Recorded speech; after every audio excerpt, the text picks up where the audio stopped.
যুদ্ধ পরিস্থিতির মতন একটা অবস্থান হয়ে আছে বা হতে যাচ্ছে।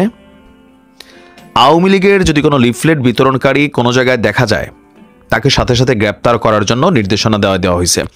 এমনকি জনগণ তাদেরকে আটক করার মতনও সিচুয়েশন তৈরি করে দেওয়া হবে।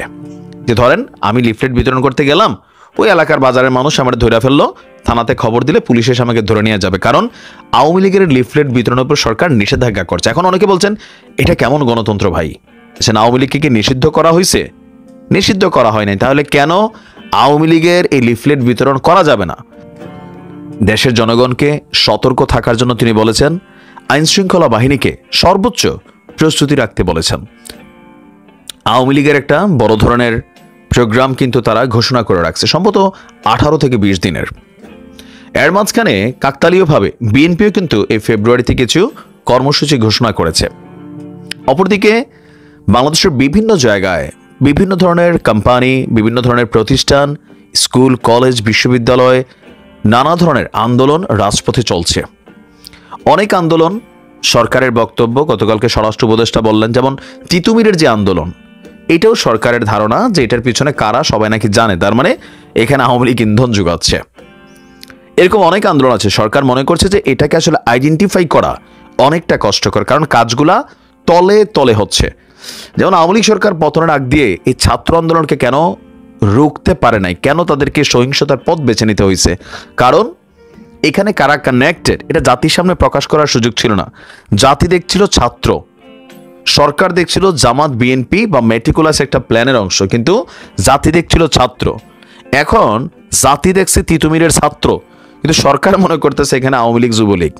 আবার বিভিন্ন জায়গায় যে কর্মসূচি হচ্ছে, নানান ধরনের চুরি, রাহাজানি, ছিনতাই, ডাকাতি, ধর্ষণ, এগুলো হঠাৎ করে একটা এক্সট্রিম লেভেলে বেড়ে গেছে। ইভেন আমাদের আইন শৃঙ্খলা বাহিনীও খুব বেশি ফাংশন করতে পারছে না। মাঠে সেনাবাহিনী আছে ম্যাজিস্ট্রেসি পাওয়ার নিয়ে, কিন্তু দেখা মনে হয় যে পুলিশই নাই। শুধুমাত্র সেনাবাহিনী নিয়ন্ত্রিত যে ক্যাম্প টাইমগুলো আছে ওইখানে একটু পরিস্থিতি বেটার, বাট ওভারঅল আমরা যদি দেখি পরিস্থিতি খুব বেশি ভালো না। তো এই সকল সিচুয়েশনকে মাথায় রেখে সরকার প্রধান সতর্কবার্তা জারি করেছেন।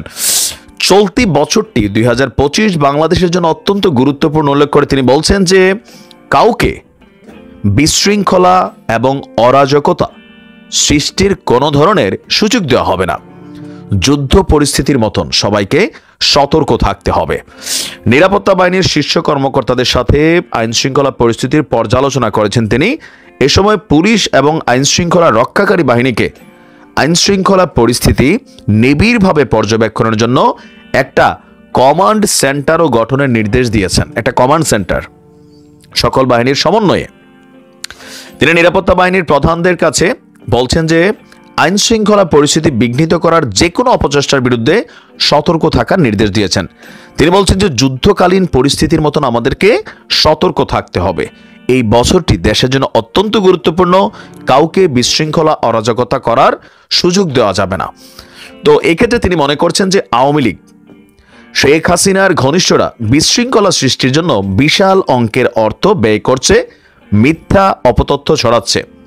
দেশবাসীকে অপপ্রচারের বিরুদ্ধে সতর্ক থাকার আহ্বান জানিয়ে তিনি বলছেন সবাইকে লড়াই করতে হবে এই অপপ্রচারের বিরুদ্ধে। তিনি বলছেন নিরাপত্তা বাহিনীগুলোকে সর্বোচ্চ আধুনিক যোগাযোগ প্রযুক্তির ব্যবহার নিশ্চিত করতে হবে, যেন দ্রুত পরিস্থিতি নিয়ন্ত্রণে আনতে পারে।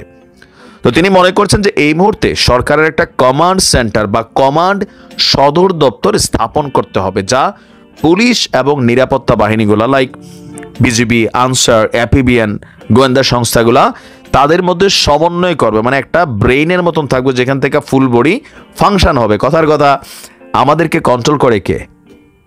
আমাদের ব্রেইন নির্দেশনা দেয়, আমরা ওই কাজগুলা আঙ্গুল, হাত, পা সবকিছুর মাধ্যমে করি। এটা একটা মাওলার লীলা খেলা, বিজ্ঞানের দ্বারা এটা প্রমাণিত। তো ওইরকম একটা ব্রেইন সেন্টার লাগবে যেখান থেকে কমান্ড যাবে, আর বাকি বাহিনীগুলা কে কি করছে ওইভাবে সমন্বয় করে এই পরিস্থিতিকে নিয়ন্ত্রণ করা হবে। তো তিনি বলছেন যে নতুন কমান্ড কাঠামো দক্ষতা এবং নিবিড় পর্যবেক্ষণের মাধ্যমে দেশের সব বাহিনী, থানা এবং আইন শৃঙ্খলা রক্ষাকারী সংস্থাগুলোর মধ্যে সমন্বয় সাধন করবে। তিনি নিরাপত্তা বাহিনীর প্রধানদের মানবাধিকার সুরক্ষারও নির্দেশনা দিয়েছেন, আর পুলিশকে চাঁদাবাজদের বিরুদ্ধে কঠোর অভিযান চালানোর নির্দেশনা দিয়েছেন।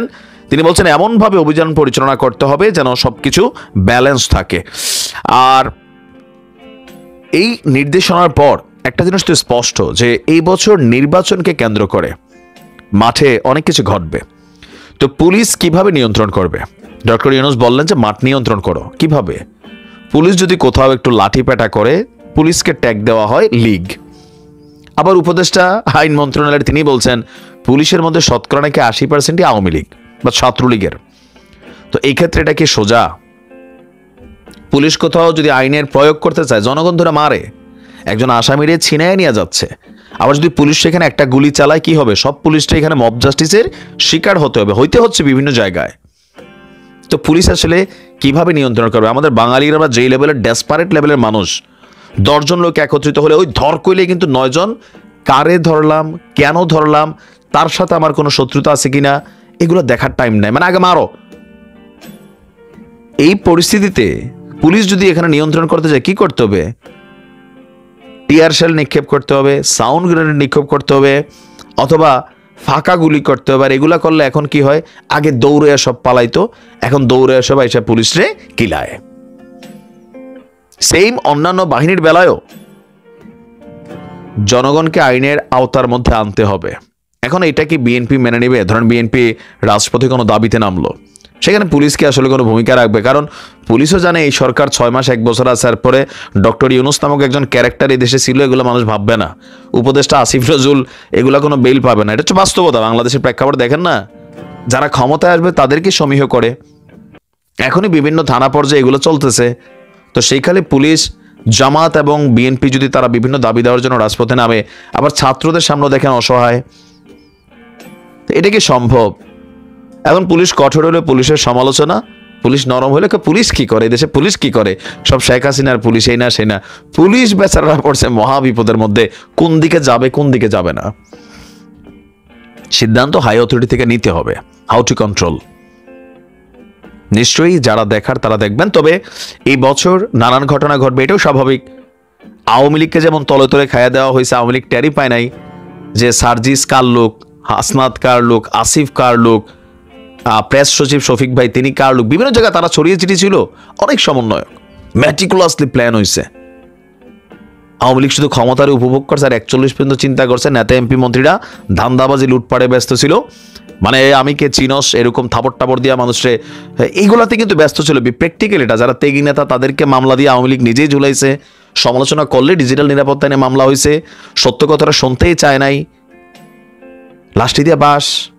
তো সরকারও কিন্তু বুঝতেছে যে এই সরকার মেটিকুলাস প্ল্যান থেকে তো আসছে, যে মেটিকুলাস প্ল্যান আওয়ামী লীগও করবে। আবার কোনো সমালোচনা যখন আওয়ামী লীগের বিপরীতে যায়, বিএনপি জামাতের যারা খুশি হয়ে যায়।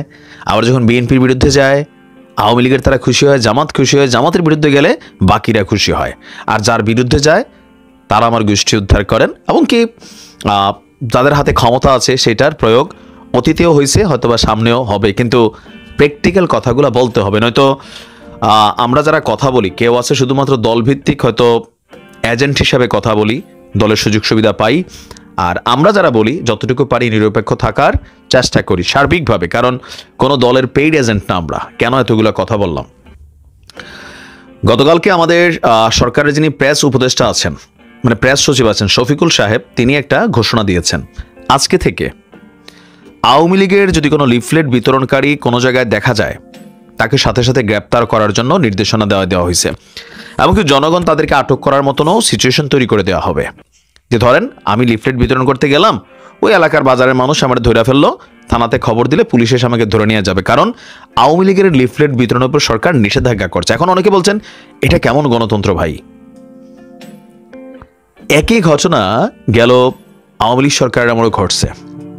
বিএনপির রুহুল কবির রিজভী, ইশরাক হোসেনের মতন যারা আছেন, তারা অনেকেই দ্রব্যমূল্যের যখন দাম বাড়তো বিভিন্ন ধরনের লিফলেট করে মাঠে ঘাটে বিতরণ করতে যাইতো। তখন তাদের কাছে হয়তো কি মানে দৌড়ের উপর একটা জিনিস করতো, আবার দৌড়ের উপর যাইতো। ইশরাককে গ্রেপ্তারও করা হয়েছিল, তাই না? বিএনপির অনেক নেতাকর্মী, জামাত যদিও তখন তলে তলে কাজ করতেছিল, কিন্তু বিএনপি মাঠে ছিল, এরকম লিফলেট বিতরণ করতো। তৎকালীন সময় পুলিশ বা সরকারের থেকে নির্দেশনা ছিল আইনশৃঙ্খলা বাহিনীর প্রতি, এগুলো জনমনে বিরূপ প্রতিক্রিয়া ফেলবে, সরকারের বিরুদ্ধে একটা মতামত তৈরি করবে, সুতরাং অ্যারেস্ট দেম। আর দৌড়ের উপর কোনো রকমে দিয়া যদি ভাগতে পারছে তো ওই সিন ভাইগা গেছে। এবার আসেন কেন এই কথাগুলো বললাম। আজকের দিনে ঠিক একই ঘটনা কিন্তু আওয়ামী লীগের নেতাকর্মীদের জন্য চলে আসছে। জাস্ট সময়ের পরিবর্তন, ঘটনাগুলো কিন্তু একই। এগুলার পরিবর্তন কখনো হবে না। আজকে আওয়ামী লীগের প্রতি সরকার যে নির্দেশনা দিছে, এই রানিং সরকার, ভবিষ্যতে হয়তো আবার বিএনপি থাকাকালীন এরকমই নির্দেশনা থাকবে, আবার অদূর ভবিষ্যতে আবার কখনো আওয়ামী লীগ আসবে, আইসা তারা আবার ভাই একই কাজ করবে। বন্ধ হবে কখন? এখন সরকার কেন আওয়ামী লীগের লিফলেট বিতরণের এই মানে দেখলে গ্রেপ্তারের ঘোষণা দিচ্ছেন? আওয়ামী লীগকে কি নিষিদ্ধ করা হয়েছে? নিষিদ্ধ করা হয় নাই। তাহলে কেন আওয়ামী লীগের এই লিফলেট বিতরণ করা যাবে না? সরকারের বক্তব্য হচ্ছে যে, মানে প্রেস উপদেষ্টা তিনি বলছেন যে আওয়ামী লীগের এই লিফলেটের মধ্যে আপনার এমন ধরনের মেসেজ আছে, যেই মেসেজগুলা বা যেই কথাগুলা আপনার ল অ্যান্ড অর্ডারকে মানে আইন শৃঙ্খলা পরিস্থিতিকে ক্ষতিগ্রস্ত করে। এখন লিফলেট আসলে কি আছে আমি কাছে এখনো আমি দেখি নাই। তো তার বক্তব্য যে একটা বিষয় মনে রাখতে হবে, যারা এই ধরনের লিফলেট বিতরণ করবেন তাদের জন্য মেসেজ হলো আপনাদেরকে দেখলেই গ্রেফতার করা হবে, কারণ লিফলেটের এই কথাগুলো আইন শৃঙ্খলা পরিস্থিতিকে বিগড়াই দিবে। ফলে লিফলেট বিতরণ নিষিদ্ধ, আওয়ামী লীগের নেতাকর্মীদের দেখলেই গ্রেপ্তার করা হবে। আর অলরেডি কয়েকজনকে গ্রেপ্তারও করা হয়েছে। এছাড়া অনলাইনে এই সরকারকে নিয়ে কিভাবে মিস ইনফরমেশন দিচ্ছে, পতিত স্বৈরাচারকে নিয়ে বলা হচ্ছে। তো এই যে বিষয়গুলো মনিটর করা হচ্ছে, যারা এই ধরনের লিফলেট বিতরণ করবে, এই ধরনের কর্মসূচিতে যাবে, তাদেরকে গ্রেফতার করা হবে। মানে আগে আপনারা আওয়ামী লীগ সরকারের সময় বিএনপির নেতাকর্মীদের বিরুদ্ধে একই কাজ হয়েছে, এটা স্বীকার করতে হবে।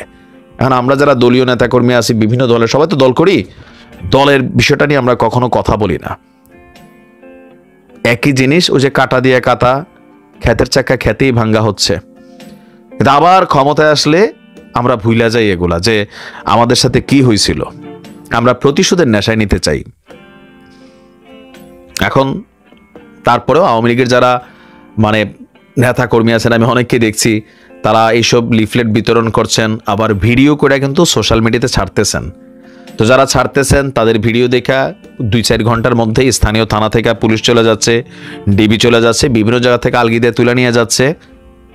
এর বাহিরে কোনো কিছু হচ্ছে না। দেখেন, এই লিফলেট দিয়া এই মুহূর্তে আমার মনে হয় যে খুব বেশি কোনো কর্ম হবে, কারণ লিফলেট আপনি দিচ্ছেন, পড়তেছে, ফালাই দিচ্ছেন, যারা বিতরণ করতেছে তারা হয়তো একটু নামডাক পাচ্ছে যে এই মুহূর্তে দলের দুর্দিনে তারা কর্মকাণ্ড চালাচ্ছে, এতটুকুই হয়তো বা। তারপরে যা করবেন ভেবেচিন্তে করবেন, কারণ সরকারের কঠোর নির্দেশনা আছে। অনেকে হয়তো জানেন, আবার অনেকে জানেন না।